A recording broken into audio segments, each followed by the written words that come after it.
This is draft season presented by Moody's, a proud partner of the New York Giants. Decode risk, unlock opportunity. Learn more at Moody's.com. John Schmeelk, Tony Pauline from Sportskeeda. I am fresh off about a day and a half. Arrived on Monday morning around 2 a.m. back from Munich with the New York Football Giants. Fun trip. It's good to be back with you, Tony, talking about draft prospects. Last week, if you didn't check it out, we did Tony's risers and sliders on offense. Today, we're going to look at the defensive side of the ball. Tony, I'm pumped to talk some college prospects with you, man. How are you? I'm okay. More importantly, how are you? We want to hear your breakdown about Germany. You promised talk about pretzels. I wanted to hear about the beer there. Yeah, I think one interesting thing about German pretzels, while they are excellent, they're not like the warm, soft ones. They're Okay. usually not served hot, and they're not crispy, but they're not soft either. So it's like a good cross between. They were excellent. Had my fair share of beer over the course of the week, obviously, when I had some free time and I wasn't on Giants hours. But and I got to give German fans credit, man, Tony. They were into it. Giant jerseys everywhere, but jerseys of Oh, all sorts of NFL teams all over the place. I was walking around downtown on Saturday and just jerseys everywhere and fans super excited. You know, the last few teams in NFL Europe were all in Germany, and I really think they have an affinity for the game. So I think even more so than London, where I think it's more of a spectacle. I really do think there's like a legitimate NFL fan base in Germany if the league wants to make this a regular stop every year. yeah. Well, don't say that too loud because Roger Goodell keeps talking about moving the Super Bowl overseas. That'll just give him a more boost. Now, let me ask you something. Were there a lot of American fans that flew over to Germany for these game, or were the majority of the people wearing giant jerseys German citizens? I met a lot of people that flew over, but there were a ton of Germans wearing NFL jerseys, you know, of all teams. So I think there is a legitimate local, you know, affinity for American football. And I don't think we talked to somebody about this last week when we were out there, one of the NFL folks, and I don't think the Super Bowl is going to be in Europe anytime soon, to be honest with you. But Goodell did talk about in the next few years, maybe trying to have 16 games, one for each team in Europe every year. Or I shouldn't say in Europe, internationally, whether that's Europe, Mexico City, Brazil. They're talking about Australia, maybe Oof. Japan. So if you work or cover an NFL team, you better get your passport ready because everyone's going to be traveling pretty soon for these games. One last thing on the beverages. You said the pretzels were not warm. Was the beer room temperature or cold? Oh no, it was cold. It was cold. Okay. Yeah, cold beer has to Oftentimes be they cold serve. beer. I've been there. It's room temperature, which you know, Really? yeah, cold pretzels and warm beer. That's not a good mix. No, not a good mix. No, the beer in my experience was cold, so that was not an issue, and we had a great time. Germans were great hosts, and can't wait to go back. It was a lot of fun. All right, Tony. So let's talk about the weekend in college football first, and we'll start with a big SEC matchup with these two teams that are trying to get into the college football playoffs. And Ole Miss certainly helped their cause. A 28-10 win over Georgia. Both those teams now with two losses. Ole Miss at 8-2, Georgia at 7-2. And you know, Jackson Dart, his numbers certainly not what they were the prior week when we talked about his what was it, 400 yards passing and five touchdown passes, whatever it was. But he did enough to get the Yeah, win against Georgia. yeah. You missed some good games this weekend while you were enjoying your German beer and pretzels. Yeah, I And told you I this was was all psyched. I'm like Alabama, LSU. Wait, it starts at 2 a.m. I guess that's not happening. you didn't miss much with that. That was a disaster that game. But I mean, this was a must win for Mississippi. And what happened was early on, Jalen Walker, the junior linebacker, who I think has now established himself as a first round pick, they sent him upfield on the blitz. He had a great inside move. He hit the quarterback, which caused an interception. The first series that Mississippi had the ball, and you're like, George is going to pounce on him with all his great talent. But what happened was Mississippi kind of settled themselves. And you talk about Jackson Dart. You got you don't know Jackson Dart was basically playing on one leg because he hurt his ankle. I believe midway through the first quarter, they took him off the field. The freshman quarterback came in, drove them down for a field goal, and Jackson Dart wasn't great, but what he did was he kept his team in the game and he kept continually move that Mississippi offense into scoring position where they would either get a touchdown or a field goal. So Dart he didn't have great numbers, but he really played a good game as opposed to Carson Beck. Real quick, And Tony, I had a question for you, real quick before we go to back. Did Dart have that 28-yard run before or after the ankle injury? after the ankle injury. Wow. After the Okay. ankle injury. Yeah, that was late in the game when it was still kind of close, and that 28-yard run kind of broke the gates open for Mississippi. Whereas Carson Beck, he could not convert, he could not move the field. We talk about Cam Ward, how Cam Ward always seems to have an answer. Carson Beck doesn't have an answer. Had an interception on a tip ball, didn't have his 3 interception game, but again, it's hit and miss with Carson Beck. He makes some incredible passes, and then he gets very streaky. He can't move the offense. He does a great job when his back's against the wall and they're down by 21 points, but you can't play like that every week. And he really didn't have an answer. A very uninspired play by Carson Beck, who I believe continues to tumble down draft boards. And I don't think it's out of the question that Carson Beck, who a lot of people thought would be a top 10 pick, ends up falling out of the first round because he's just not been good this year. Why did Trevor Etienne only have 6 carries? Well, it's kind of funny you mentioned that because early in the game, Georgia went away from the passing game and then leaned on the running game, and they were decent at it. But I think what happened was the Mississippi defensive line was just playing lights out. They got you would have thought Georgia has all that great talent in their defensive front seven on their defensive line. Well, it was Mississippi who turned the tables because Human Lee Ellen. I broke that down. Human Lee Ellen. That's pretty good, Tony. Good job. Human Lee Ellen had 5 tackles, 2 tackles for loss, 2 sacks.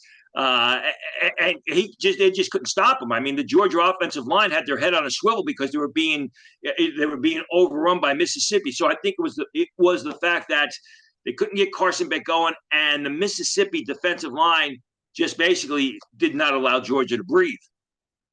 Yeah, no question about it. Just a really nice job. Who else from this game jumped out at you, Tone? Yeah, Jared Ivey, the big defensive end, 6'5.5", 283 pounds. Runs in the 4.7s, had some really nice plays. He's a guy who's got first-round measurables. He plays like a top 100 pick on occasion, but he's been a little bit streaky. He's starting to turn it on now at the right time. So both him and Princely played incredibly well. I mean, the Georgia defensive line really was neutralized by Mississippi, who I thought, besides Jackson Dart, did a terrific job. All right. Let's go over to Miami, Georgia Tech. Obviously, a bad loss for Miami, their first loss of the year, 28-23.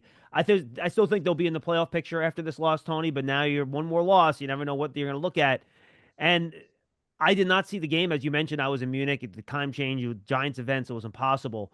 But I did see that final play from Cam Ward on the last drive, trying to come down to win the game, where he held it and kind of danced around the pocket a little bit too relaxed, got stripped. So I sense we got like every shade of Cam Ward that you would want in this game, where you got some good, 25 of 39, 348, 3 touchdowns, but then we saw some of the bad with the decision-making with the turnover at the end.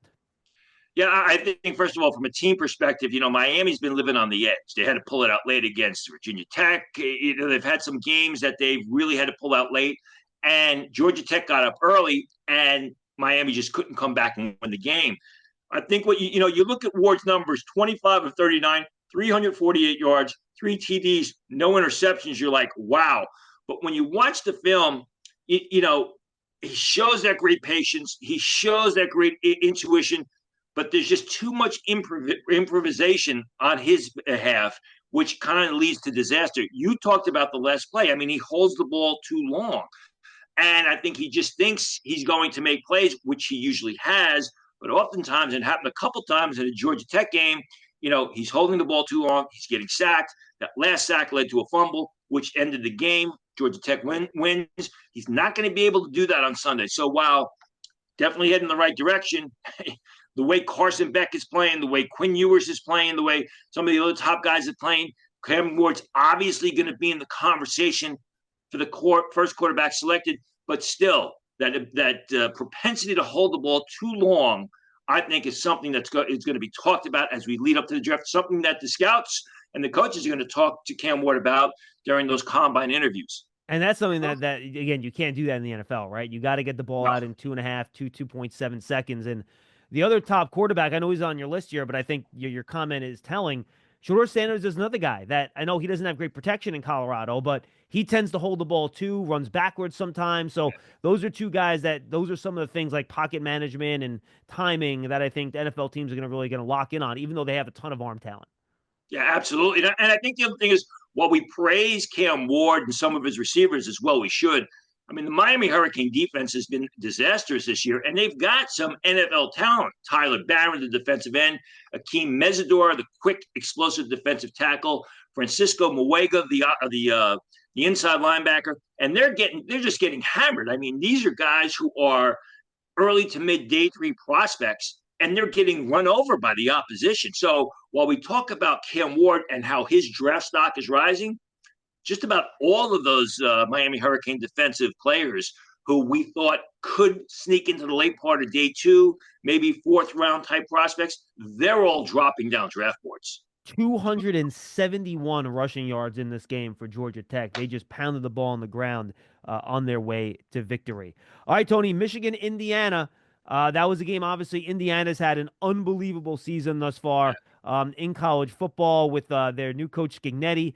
They're very excited, and it was a little dicey at times, but they held on for the 2015 win. And again, Curtis Rourke, a Jackson Dart type of performance. Not great, 17 to 28, 206 yards, 2 TDs, 1 interception, but got the job done. Answered the bell and was able to answer when Indiana needed it. They were down early in that game.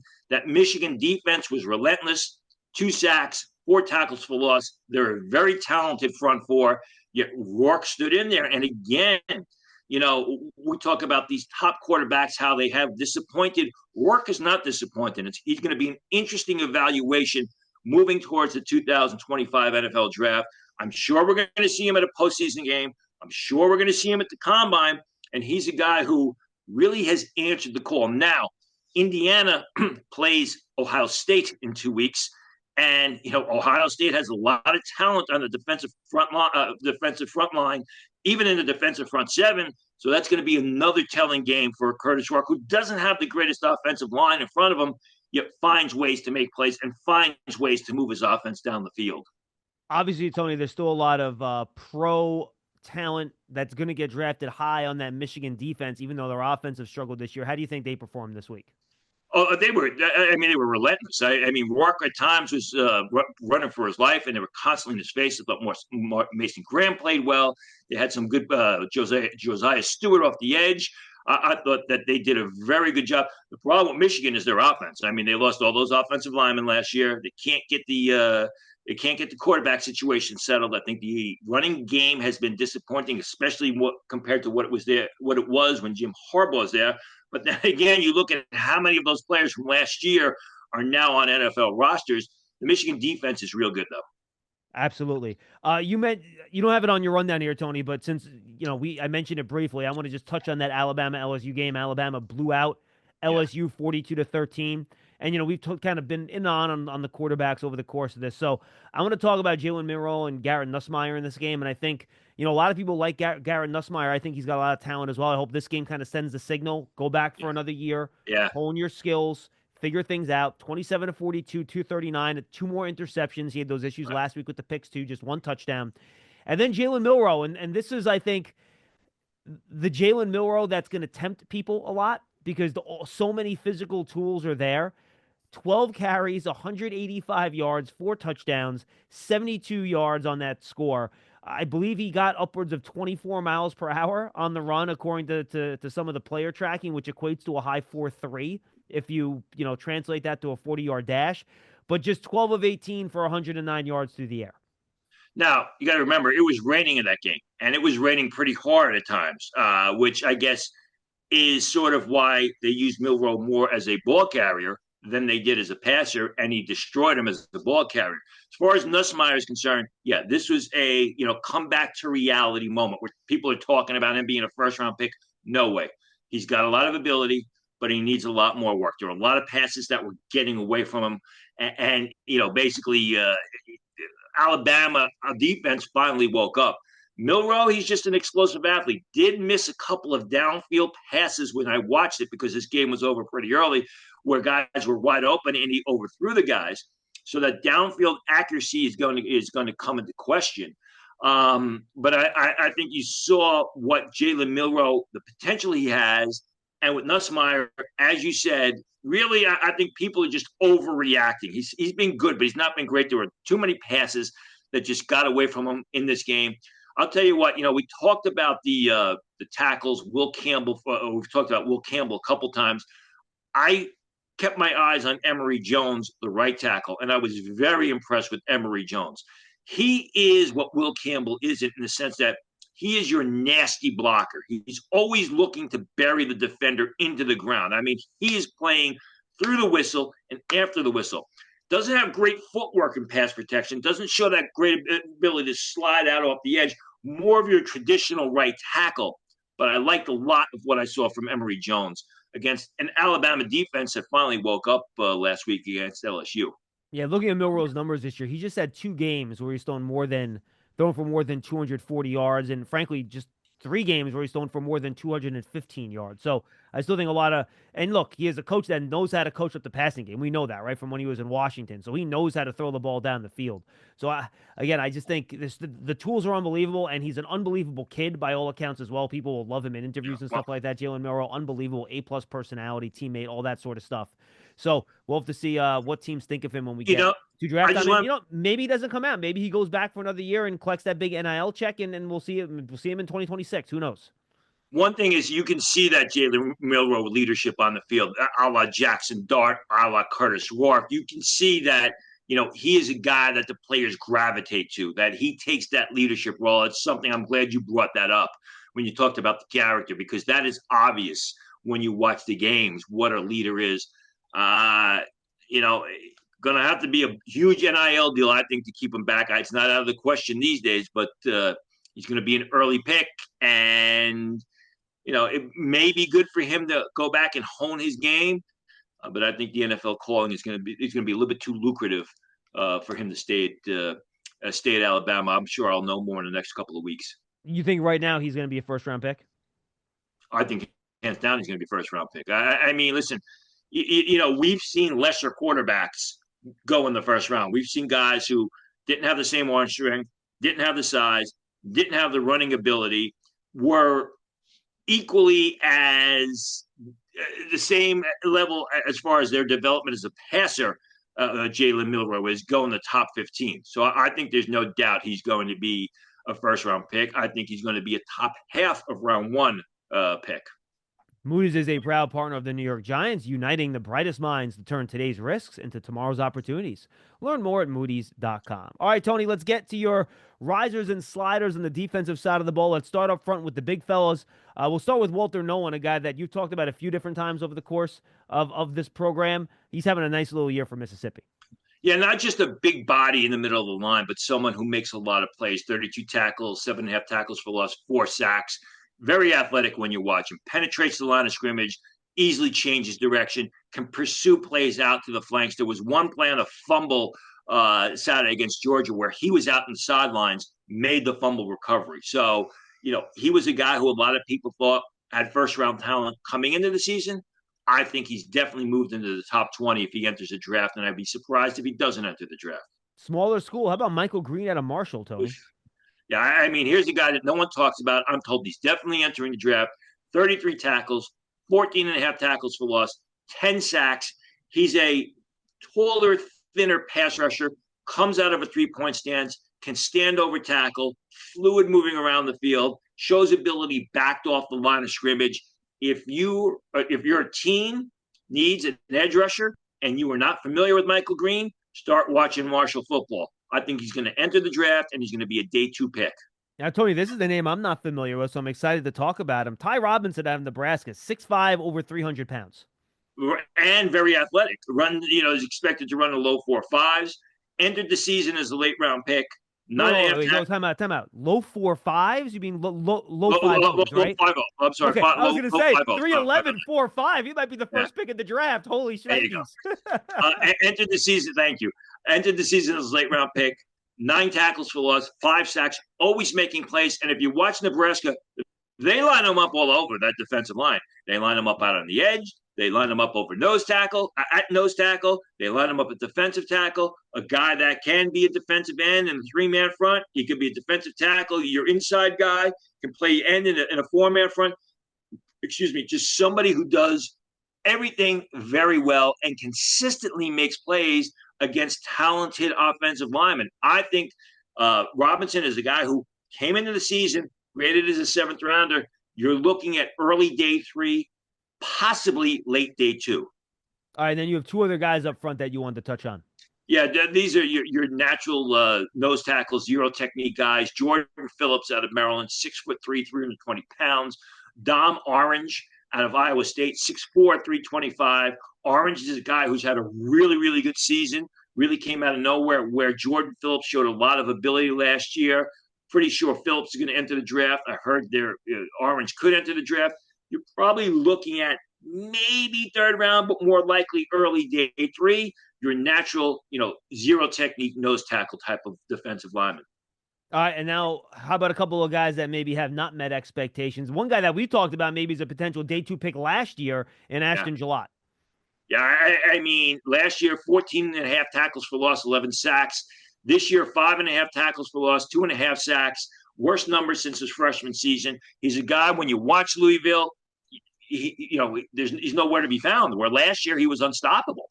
And, he's gone from a potential day 2 pick, probably second half of day 3, because he's just not shown up this year.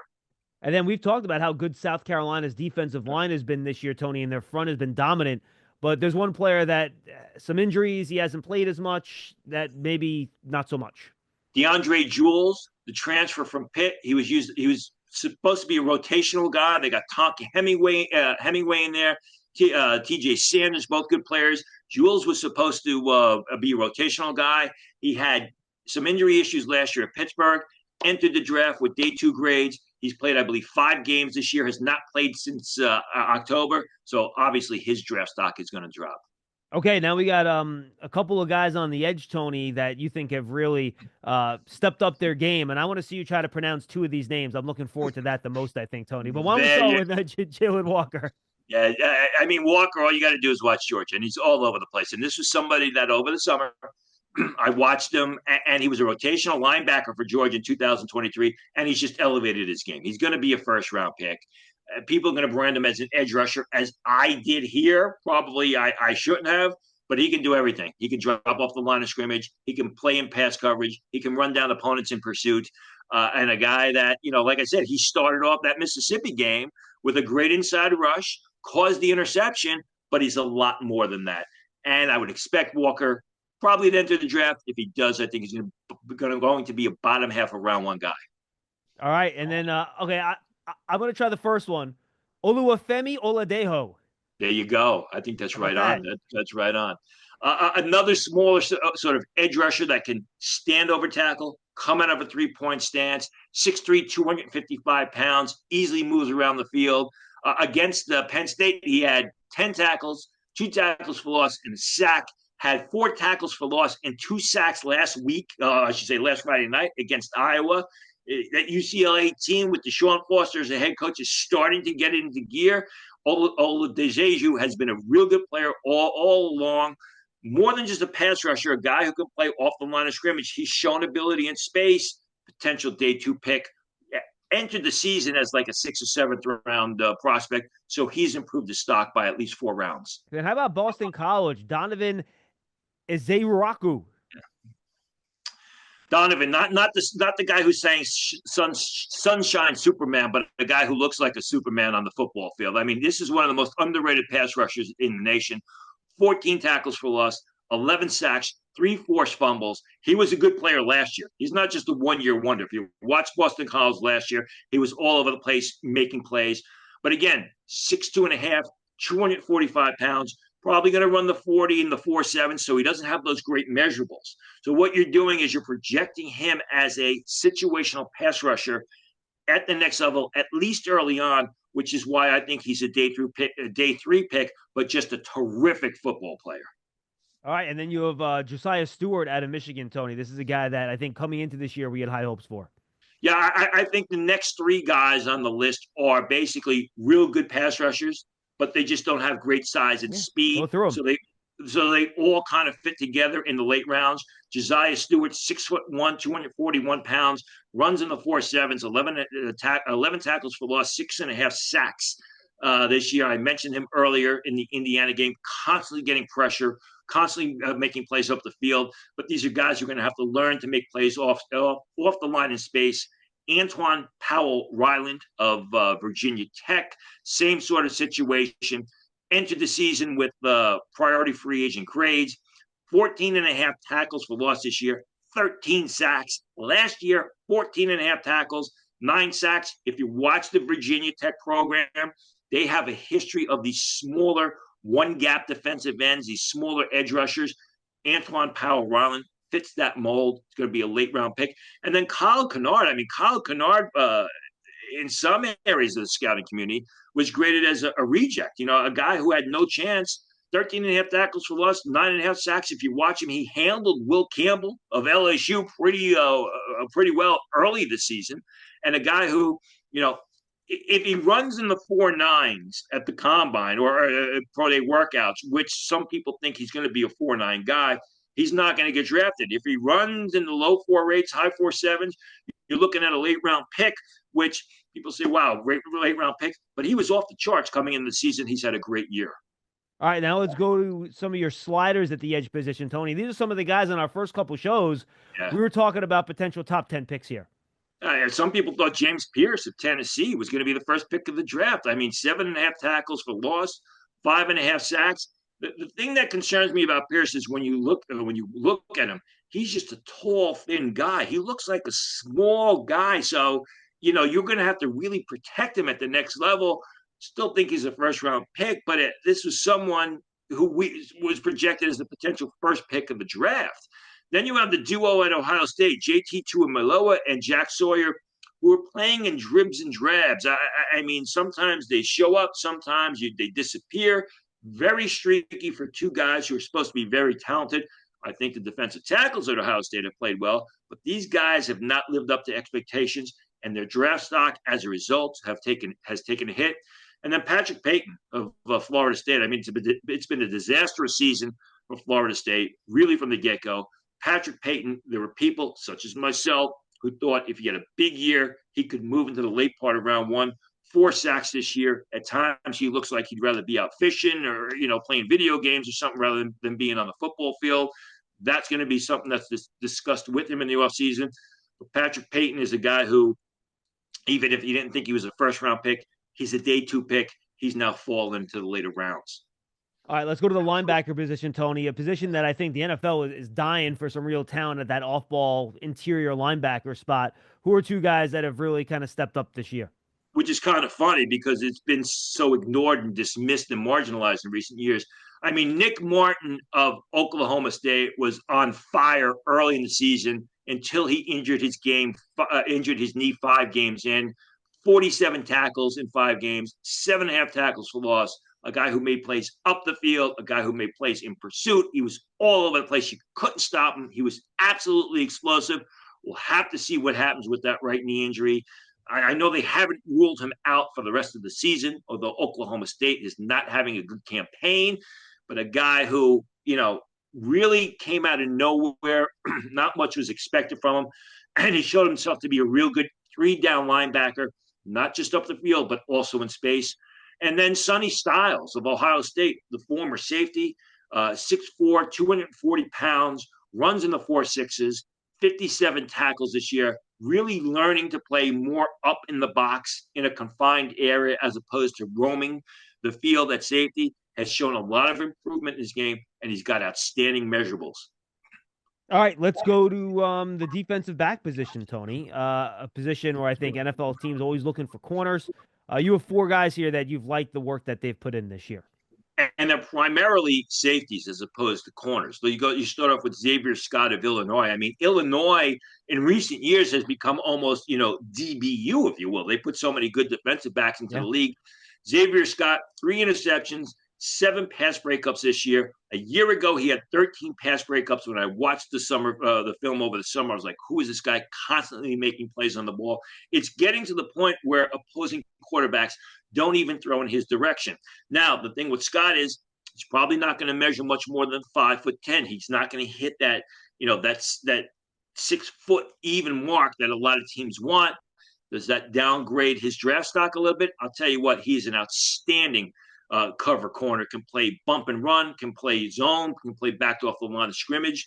Nick Emanawari, somebody I've mentioned before, these two guys kind of fit in the same mold. Nick Emanawari of South Carolina, Malik Verdon of Iowa, linebacker size safeties. I mean, these are guys who go 6'2", 215, 220 pounds.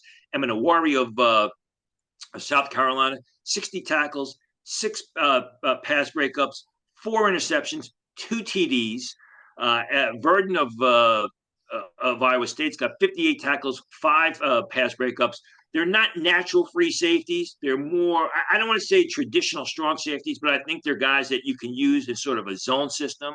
If you're going to use your safeties to cover a third of the field, they can do that playing downhill. They've got excellent cover skills. I mean, you just look at the numbers, you watch the film, they can cover. They're not a liability in coverage. The question is, will teams see them as safeties or potential one-gap linebackers? But they're real good football players. Isaiah Nakobai of SMU kind of gets lost in the shuffle. He's more of your natural safety. 64 tackles this year, shows a lot of ball skills. All those guys that I just mentioned, the juniors, starting with Scott, I think there's a good chance that all of them enter the draft. Maybe Noah Kobai from SMU goes back to school. But these are all guys who I think are top 100, top 125 talents, with Xavier Scott being someone who could potentially fit into the late part of round 1. And I guess it should not surprise us, Tony, that the one guy on your slider list for defensive backs is Ohio State corner Denzel Burke. We've talked about the last few weeks. Has had some issues covering some of the better receivers in college football. And this seems to be a tradition with Ohio State. You get a highly rated cornerback who's going to enter his final year in college, and then he disappoints. We've seen it, Eli Apple. We've seen all these guys who don't play well their last year in college. And Denzel Burke has just gotten beaten time and time again.